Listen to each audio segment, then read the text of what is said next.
The only rule for sleepovers at my friend Chloe's house was that we were unallowed in her grandfather's study. It was a room on the ground floor, always locked, its windows covered by heavy velvet curtains. Chloe said her grandfather, a reclusive and supposedly brilliant portrait artist, had passed away in that room, and her parents kept it sealed out of respect.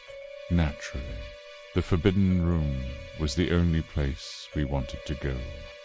That night, with her parents out for the evening, Chloe produced a small, ornate brass key.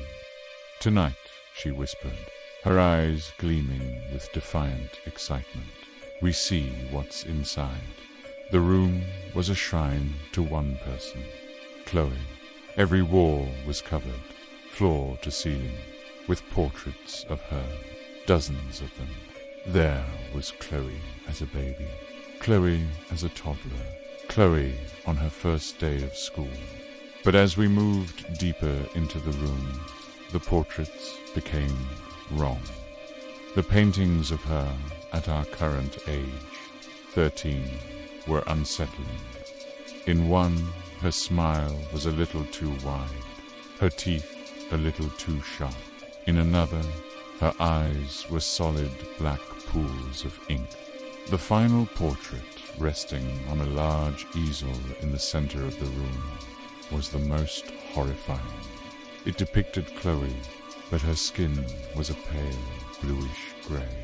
Her limbs were bent at impossible angles, and her face was contorted in a silent, eternal scream. It was a portrait of her dead. A cold, heavy dread filled the room. This wasn't art born of love. It was a morbid, obsessive chronicle. "Chloe, let's get out of here," I stammered, my bravado gone. But Chloe was transfixed, staring at a small, leather-bound journal lying on her grandfather's desk. She opened it. His handwriting was a frantic, spidery scrawl. The last entry was chilling. "She isn't right. The thing I painted is not my granddaughter. It wears her face, but it is hollow. It is a canvas. It came from the shadows in her room when she was just a baby, a simple, formless thing. It saw her and it copied her, a perfect mimicry. I have been painting it ever since, trying to capture its true nature, trying to show my family what I see, but they only see their daughter. Tonight I will try one last time. I will paint what it truly is. I will paint it in its true form. Then, perhaps, they will finally see. It knows what I am doing. It is angry. It is coming for me now. I can hear it scratching at the entry ended there. The ink smudged. A scratching sound from the hallway snapped us back to reality. It was a dry, scraping sound, like claws on hardwood. It was coming closer. We were trapped. There was only one other door in the room, a small one behind the easel. We ran for it, throwing it open. It led to a narrow, pitch-black crawl space that ran under the house. We scrambled inside, pulling the door shut behind us, plunging ourselves into absolute darkness. The scratching stopped outside the study door. We heard the door creak open. Then footsteps, not Chloe's footsteps. They were too light, too quick, with a faint, dry click-clack sound, like an insect. We huddled in the crawl space, our hearts hammering, listening to the thing that wore our friend's face search the room for us. We heard it run its fingers over the desk, its nails making a soft, tapping sound. We heard it brush against the easel, the canvas rattling softly. Then a new sound, a wet, tearing sound, followed by a low, guttural sigh of what sounded like relief. A thick, viscous liquid began to drip through the floorboards above us, just inches from my face. It was dark, thick, and smelled of turpentine and something else, something coppery and foul. I risked a glance upwards through the cracks. In the dim light of the study, I could see the final portrait, the one of Chloe, dead, but it was changing. The paint was running, melting, dripping onto the floor. The figure in the painting was climbing out, the thing that had been wearing Chloe's skin, the thing her grandfather had been trying to expose, was finally shedding its disguise. A long, thin, ink-black limb, slick with paint, emerged from the canvas. Then another. It was a creature of sharp angles and impossible joints, a two-dimensional nightmare struggling to become a three-dimensional horror. It was made of wet, living paint and shadow. Just as it pulled itself free of the canvas, we heard a new sound from the hallway. Clay's parents. They were home early. The creature in the room above us froze. Then, with a speed that defied logic, we heard it scramble, the sound of wet paint slapping against wood. It was reforming itself. We heard it whisper in Chloe's perfect, sweet voice, "Mum, Dad, you're home early. I was just in Grandpa's study. I miss him so much." We stayed in that crawl space all night, listening to the thing that looked like our friend laugh and talk with her parents, her voice a perfect, loving imitation. We listened as it kissed them goodnight and went up to its room, Chloe's room. When we finally emerged at dawn, the study was empty.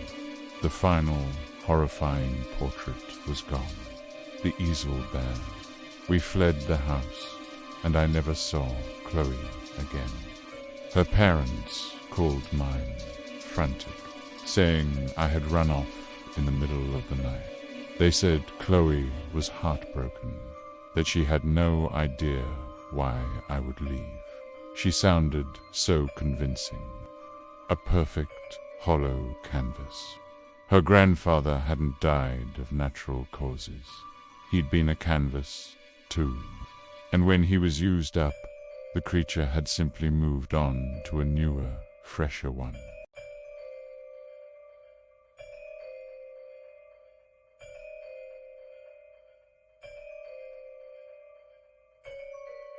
When my parents dropped me off at my cousin Leo's new house for a sleepover, the first thing I noticed was the silence. It wasn't a peaceful silence. It was a dead, heavy quiet that seemed to swallow sound. The house was a brand new build in one of those sprawling, identical suburban developments. A place so new it felt sterile, featureless. Leo hated it. It's boring, he'd complained on the phone, and it's creepy at night. All the houses look the same. It's easy to get lost. That night, after a few hours of video games, we were getting ready for bed when Leo told me about the man. "Sometimes," he whispered, his eyes wide in the dark, "I see a man walking outside. He just walks up and down the street all night long." "It's probably just a neighbor walking his dog," I said, trying to sound brave. "He doesn't have a dog," Leo said, his voice barely audible, "and he doesn't have a face." I shuddered, but dismissed it as him trying to scare me. We fell asleep, but I was woken a few hours later by a faint tapping sound. It was coming from the window. I slowly sat up and peered through the blinds. The street below was empty. bathed in the sickly orange glow of the streetlights. Every house was a perfect copy of the one next to it, a repeating pattern of dark windows and manicured lawns. There was no one there, but as I watched, a figure emerged from the shadows of the house directly across the street. It was a man, tall and thin, wearing a dark suit. He began to walk, his pace slow and deliberate, up and down the identical stretch of sidewalk. And just as Leo had said, his face was a smooth, indistinct blur, like an out-of-focus photograph. I dropped the blinds, my heart hammering. I woke Leo up. "The man," I whispered. "He's out there." Leo scrambled to the window and peeked through the blinds. He let out a small, choked gasp. "He's never come to this side of the street before," he said, his voice trembling. The man had crossed the road. He was now pacing back and forth directly in front of Leo's house, his faceless head tilted upwards, as if he were listening. We spent the rest of the night huddled in Leo's closet, too terrified to even look outside again. When the sun came up, the man was gone. Leo's parents just laughed when we told them, blaming our overactive imaginations. But the next night, Leo called me, his voice a frantic whisper. "He's back, and he's in the yard." I begged my parents to let me go over, to not leave him alone, and they reluctantly agreed. When I arrived, Leo was a nervous wreck. His parents, out for the evening, had left us with a pizza and a warning not to stay up too late. We locked all the doors, closed all the blinds, and sat in the living room, our eyes glued to the sliver of a gap in the curtains. We saw him almost immediately. He was standing in the center of the front lawn, perfectly still, his blank face turned towards the house. He didn't move for what felt like hours. He just stood there, a silent, faceless sentinel. Then, slowly, he began to walk towards the front door. We heard his footsteps on the porch, slow, heavy, deliberate. Then a knock, a single, polite knock on the door. We didn't breathe. The knock came again, louder this time. Then a voice. It was a smooth, calm, incredibly generic voice, like a synthesized recording. "Leo," it said, the sound vibrating through the door. "I know you are in there. I have made a mistake. I believe this is my house. Please let me in." A wave of surreal terror washed over us. It thought this was its house. That's why it was here. Leo, in a moment of desperate, terrified genius, yelled back, his voice cracking, "No, this is our house. Number 47. You've got the wrong one." There was a long pause. Then the voice replied, its tone still perfectly calm. "Ah, my apologies. The new developments, they are so similar. I will check next door." We heard the footsteps retreat from the porch. We risked a look through the curtains. The faceless man was walking across the lawn towards our next-door neighbor's house, number 49. He walked up to their door and knocked. A light came on inside. We heard the door open. We heard our neighbor, Mr. Henderson, ask, "Can I help you?" And then we heard the man's calm, synthesized voice say, "Yes, I believe you are in my house." We heard a short, choked scream, and then the door slammed shut. The light went out. A few moments later, the front door of number 49 opened again. 2 figures stepped out. The first was the tall, thin man in the suit. The second was Mr. Henderson, or rather, a perfect, life-sized replica of him, but with a smooth, blank blur where his face should be. The 2 faceless figures walked off together down the street and disappeared into the darkness. We finally understood. The creature wasn't just lost. It was a collector, a homeowner. It would come to these new, identical developments, get confused, and knock on a door. And if you let it in, if you engaged with it, it would take you. It would peel your identity, your face, right off you, and take you with it, leaving your house empty for the next unsuspecting family. Leo and I never spoke of it again, but sometimes, when I drive through those endless, cookie-cutter suburbs at night, I get a profound, chilling sense that every single house is empty, and that a tall, faceless man is walking the streets, just looking for the right address, just waiting for someone to open the door to the wrong house.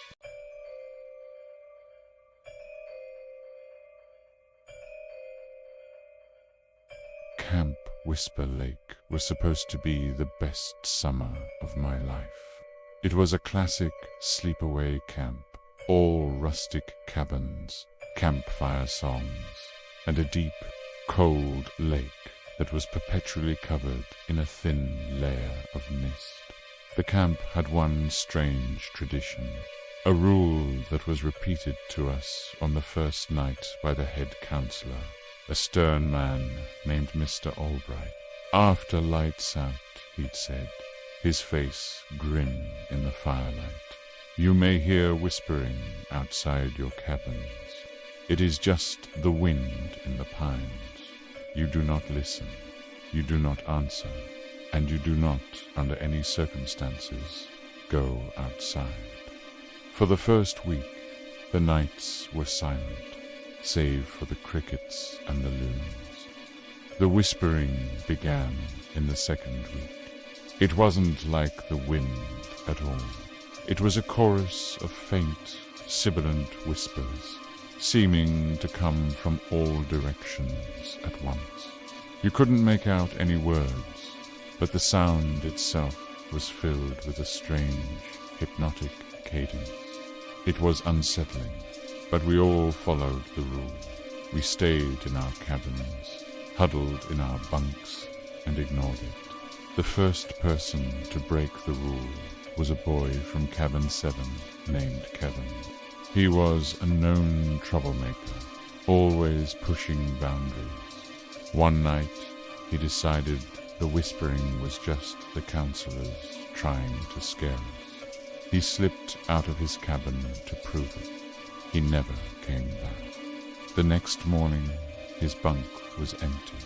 Mr. Albright told us Kevin had gotten homesick and his parents had picked him up in the middle of the night. We were kids. We believed him. But the whispering changed after Kevin was gone. It was no longer just a formless chorus. Now, woven into the sibilant hissing, you could hear a new sound. A perfect, clear mimicry of Kevin's voice, whispering things, private things.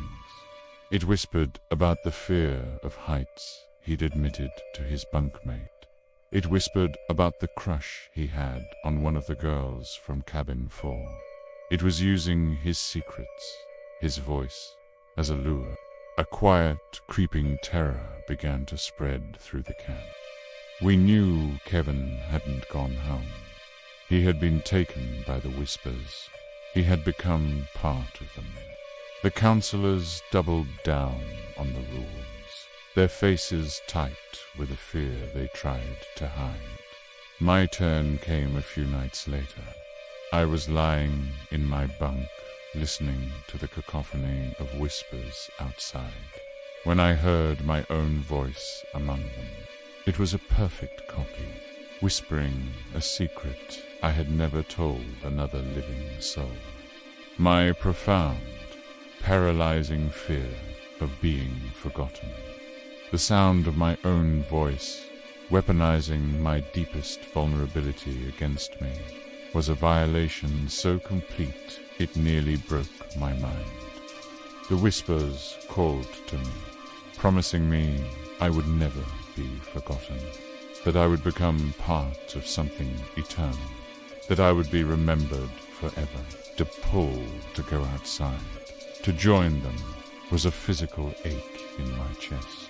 Suddenly, another voice cut through the whispers, this one real. It was my bunkmate, a shy, quiet kid named Sam. "Don't listen," he hissed from the bunk below me, his voice trembling. "It's a trap. It's not real." His voice, grounded in reality, was an anchor. It gave me the strength to resist the siren call of my own fears. The next morning, Sam was gone. His bunk was empty. Mr. Albright gave us the same tired excuse, homesick, picked up by his parents. But I knew the truth. The whispers had taken him, because he had spoken, because he had helped me. They had punished him for his interference. The camp was a prison of fear now. No one spoke after dark. We just lay in our bunks, listening to the whispers, now laced with the voices of both Kevin and Sam, taunting us, begging us, luring us. The last night of camp arrived, and with it a sense of desperate, fragile hope. If we could just make it to morning, we would be free. That night, the whispering was a frantic, desperate cacophony. It was a final, all-out assault. It used every voice, every secret it had collected, weaving them into a tapestry of pure psychological terror. I huddled under my thin blanket, my hands clamped over my ears. But you couldn't block it out. It was inside your head. Then a new sound, a loud, splintering crack from the front of the cabin. The door burst open. Standing in the doorway, silhouetted against the misty night, was a figure. It wasn't a counselor. It was tall and gaunt, its body composed of a swirling, shifting mass of what looked like grey mist and shadow, held together in a vaguely humanoid form. It didn't have a face, just a vortex of swirling whispers. It was the source. It was the whisperer. It glided into the cabin, the temperature dropping 20 degrees. It drifted from bunk to bunk, its misty tendrils reaching out, caressing the faces of the sleeping boys. As it passed each one, a faint, ghostly replica of the boy's voice would join the swirling chorus in its chest. It was harvesting. It was collecting their voices, their fears, their essences, without them even knowing. It reached my bunk. I was pretending to be asleep, my body rigid with terror. A cold, misty tendril touched my cheek. I felt a strange, draining sensation, as if it were pulling a thread from the very center of my being. And I heard my own voice, faint and distant, join the swirling mass. Then it recoiled. It let out a hiss of what sounded like static and frustration. It couldn't take all of me. Sam's act of defiance, his warning to me, had somehow inoculated me. It had created a shield that the creature couldn't fully penetrate. It had my voice, but it couldn't take me. Frustrated, it turned its attention to the last bunk, the empty one, Sam's bunk. The creature paused. Then it did something that shattered my understanding of reality. It began to dissolve, its misty form collapsing in on itself, until it was a small, dense ball of shadow. Then it flowed into the empty bunk, onto the mattress, and began to reform. It took on the shape of a sleeping boy. It took on the shape of Sam. It lay there, a perfect, breathing replica. And I understood the final, horrifying piece of the puzzle. The whispers didn't just take you, they replaced you. When the parents came to pick up their homesick children, something would be waiting for them. Something that looked and sounded like their son, but was just a hollow shell filled with stolen voices and secrets. A living lure sent out into the world to find new, unsuspecting children to bring back to the lonely shores of Whisper Lake, and the thing that now wore. Sam's face was going to go home with his family, a perfect whispering imposter.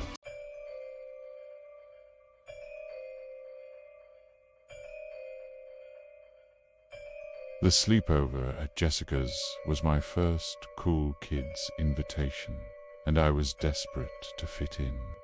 Her house was a sleek, modern architectural marvel, all glass and steel, a far cry from the cozy suburban homes I was used to. There were 5 of us, and after the obligatory horror movie, Jessica suggested a game. "It's called Red Hands," she said, her smile sharp and predatory. "But it's not the one you're thinking of." The rules were simple. We would all sit in a circle on the floor of the darkened living room. One person, the seeker, would close their eyes and hold out their hands, palms up. The other 4, the runners, would place a single fingertip into the seeker's open palms. The seeker would then try to close their hands and trap a finger. If they caught someone, that person was out. The last runner left would be the next seeker, a simple game of reflexes. But then Jessica added the final, chilling rule. "While the seeker's eyes are closed," she said, her voice dropping to a whisper. "Sometimes a 6th person joins the game. We call him the Red-Handed Man. You'll know him if he touches you. His hands are ice cold. What happens if he touches you?" One of the other girls, Emily, asked, her voice trembling slightly. Jessica's smile widened. "You just lose. You have to leave the circle and sit on the couch until the game is over, no matter what." It was a fantastic, terrifying premise. Jessica was the first seeker. We sat in a circle around her on the floor, the only light coming from the distant city glow through the massive glass walls. We, the 4 runners, each placed a single, trembling fingertip into her open palms. The tension was immediate, palpable. The silence was broken only by our shallow breaths. Jessica's hands twitched, then snapped shut. She missed. We pulled our fingers back, laughing with nervous relief. We played for an hour, the role of seeker passing around the circle. It was exhilarating, the near misses and sudden captures making us shriek and laugh. The ghost story of the Red-Handed Man was a brilliant touch, adding a layer of delicious fear to the game. Then it was my turn to be the seeker. I closed my eyes, took a deep breath, and held out my hands. I felt the 4 familiar touches as my friends placed their fingertips in my palms. 1, 2, 3, 4, purr. I waited, concentrating, listening to their breathing. Then I felt it, a 5th touch. It was on the back of my left hand, a single, impossibly cold fingertip. So cold, it felt like a shard of dry ice. It didn't just feel cold, it felt dead. The air in the room dropped, and a sudden, profound silence fell. My friend's breathing had stopped. I didn't open my eyes. I didn't scream. I just reacted. I snapped my hands shut, trapping the 4 fingers of my friends, and I felt my left hand close around the single, ice-cold finger of the 5th player. It was thin, hard, and felt like a twig of frozen wood. A wave of triumphant, terrified adrenaline surged through me. I had caught him. I had caught the red-handed man. I got him, I yelled, opening my eyes. The scene before me was a nightmare. My 3 friends, Jessica, Emily, and a girl named Mia, staring at me, their faces masks of pure, abject terror. They weren't looking at my hands. They were looking at the space beside me. The 4th runner, a quiet girl named Lisa, was gone. The spot in the circle where she had been sitting was empty. "Where's Lisa?" I asked, my voice shaking. Jessica pointed a trembling finger at the couch on the far side of the room.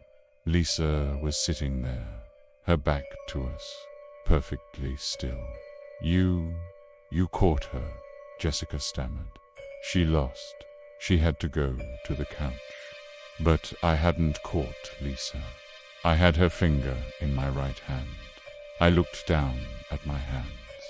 My right hand was closed around the 4 fingertips of my 3 friends and Lisa. My left hand, the one that had felt the icy touch, was closed around a single, long, pale finger.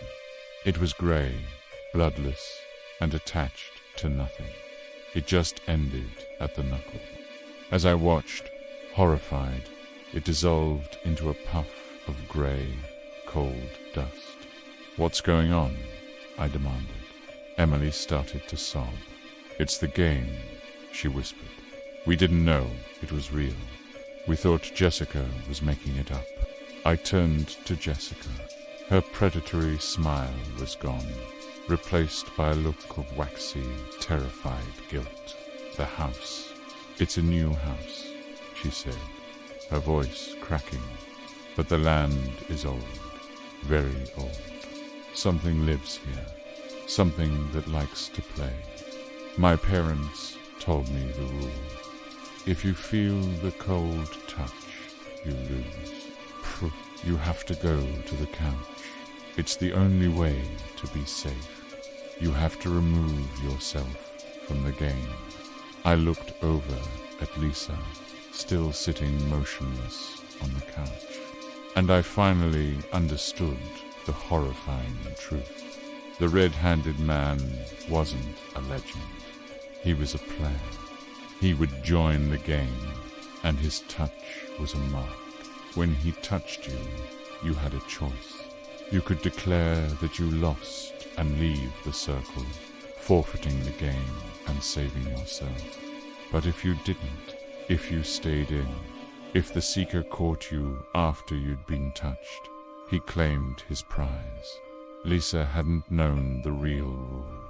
When I, the seeker, felt the cold touch, the game had changed for her.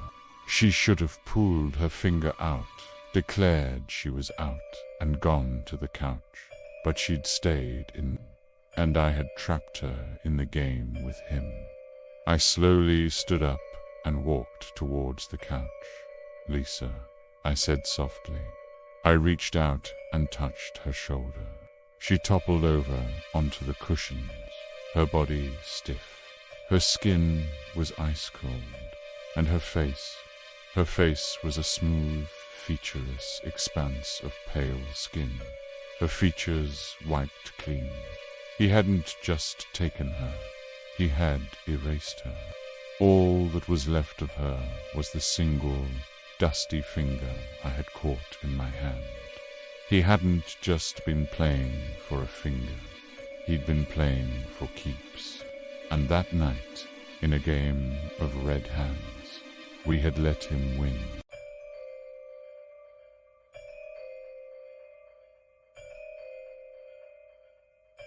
There were 4 of us that night, squeezed into a single tent in my backyard. Me, my older brother Tom, and his 2 friends, Matt and Ryan. It was the last sleepover of the summer, and Tom, ever the alpha, wanted to make it memorable. His plan was a local legend known as the Blackwood Glen Dare. The story went that an old, abandoned water well sat deep in the woods behind my house, a place the old-timers called the Griever's Well. Legend said that if you went to the well at night, leaned over the edge, and whispered a secreter, real, true, painful secret into the darkness, the Griever would answer. No one ever said what the answer was. That was part of the dare. Around 1 a.m., armed with a single flickering flashlight, we set off into the woods. The well wasn't hard to find. It was a crumbling stone circle in a small, unnaturally quiet clearing, covered by a heavy, rotting wooden lid. The air around it was cold and smelled of damp earth and something else. Something metallic and faintly sweet, like old pennies and decay. Tom, of course, went first. He heaved the heavy lid off the well, revealing a circle of perfect, impenetrable blackness. He leaned over, his voice a low, serious murmur that was swallowed by the dark. He wouldn't tell us his secret. He stood up, his face pale in the flashlight beam, and said, "Okay, I did it." We waited. Nothing happened. "See," Tom said, a nervous bravado in his voice. "Just a stupid story." Then Ryan, always the follower, decided to go. He leaned over, whispered his own secret, and stood up. Matt, a quiet, thoughtful kid, followed suit. Each time, nothing happened. The well remained silent. It was my turn. I was terrified, but I couldn't back out.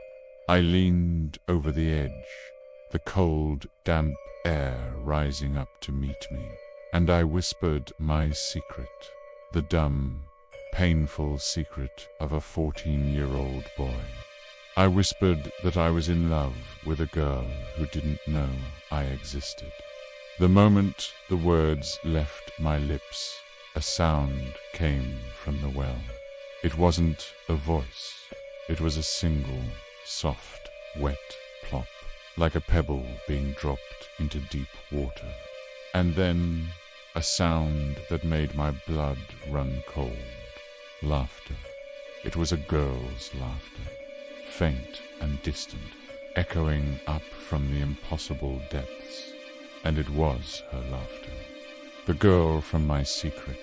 I recognized it instantly. I stumbled back from the well, my heart hammering. Tom and the others stared at me, their faces wide with shock. They had heard it too. We slammed the heavy wooden lid back onto the well and ran, crashing through the woods, not stopping until we were safely back in the tent. The zipper pulled tight. We didn't sleep. We just sat there, listening. Around 3 a.m., we heard a sound outside the tent. It was the girl's laughter again, closer this time, just outside the thin nylon walls. It was followed by a low, guttural chuckling, a sound that was deep, wet, and ancient. Then a voice, a dry, rasping whisper, spoke. That was a good one, it said, so full of sweet, simple sadness. I enjoyed that. We were frozen in a state of pure collective terror. Another voice spoke, this one a perfect mimicry of Tom's own. What about mine? Wasn't mine sad enough?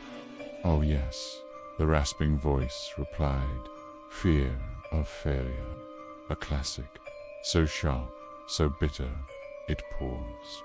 And yours? Fear of being alone, a deep, cold ocean of sorrow. Delicious. It was talking about Ryan's secret. We hadn't heard anything after he'd whispered his secret into the well, but it had. It had heard them all. The griever. It wasn't a ghost. It was a connoisseur of misery. It fed on secrets, on pain. The dare wasn't just a dare. It was an invitation to a tasting menu, and we had just served it, a 4-course meal. But the last one, the creature rasped, its voice seeming to slither right up against the side of the tent. Unrequited love. That is the sweetest of all. It is a dessert. And for such a fine dessert, a prize is in order. The zipper on our tent began to slowly, deliberately unzip itself. We were screaming, scrambling over each other to get to the back of the tent. The flap pulled open. Peering inside was a face that will be burned into my memory until the day I die. It was a pale, bloated, vaguely female face, with skin the color of river mud and long, stringy hair that looked like pondweed. Its eyes were 2 large, milky white orbs with no pupils. Its mouth was a wide, lipless slit that stretched from ear to ear, pulled back in a grotesque, appreciative grin. It was the griever.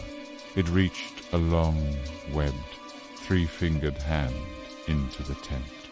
It wasn't reaching for all of us. It was reaching for me.